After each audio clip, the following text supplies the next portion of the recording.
बातमी लातूरमधून. लातूरात क्रांतिकारी शेतकरी संघटनेचं आंदोलन आहे. सहकार मंत्री बाबासाहेब पाटलांच्या निवासस्थानी ठिय्या मांडण्यात आला. शेतकऱ्यांना 2 लाख प्रोत्साहन अनुदान देण्याची मागणी करण्यात आली.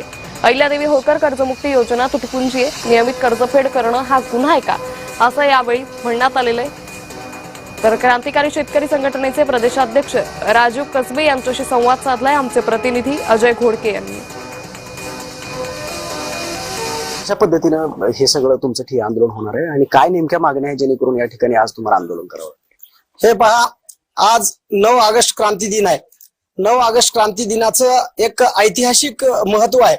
या देशात अनेक क्रांतिकारकांनी क्रांतीच्या रूपाने देशाला स्वातंत्र्य मिळवून दिलेलं आहे आणि म्हणून आज आमचे लातूरचे भूमिपुत्र आणि शेतकरी पुत्र आदरणीय बाबासाहेबजी पाटील साहेब यांच्या घरी क्रांतिकारी शेतकरी संघटनेच्या वतीनं शेतकऱ्यांच्या विविध मागण्यासाठी आज आम्ही ठिय्या आंदोलन केलेलं आहे.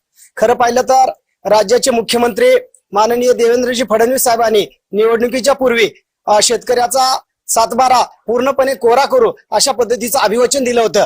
मात्र आज सत्तेत आल्याच्या नंतर यांनी शेतकऱ्यांना वाऱ्यावर सोडल्याचं चित्र आज संपूर्ण महाराष्ट्रात दिसतंय. लातूरचेच भूमिपुत्र असलेले सहकार मंत्री, त्यांच्याकडे आम्ही हे गाऱ्हाणं मांडलेलं आणि आज त्यांच्या घरी ठिय्या करत असत राज्य सरकारने तात्काळ 2 लाख रुपयाचं प्रोत्साहन अनुदान दिलं पाहिजे अशा पद्धतीची माफक भूमिका या ठिकाणी आम्ही व्यक्त केलेली आहे. अजय घोडके, जय महाराष्ट्र न्यूज, लातूर.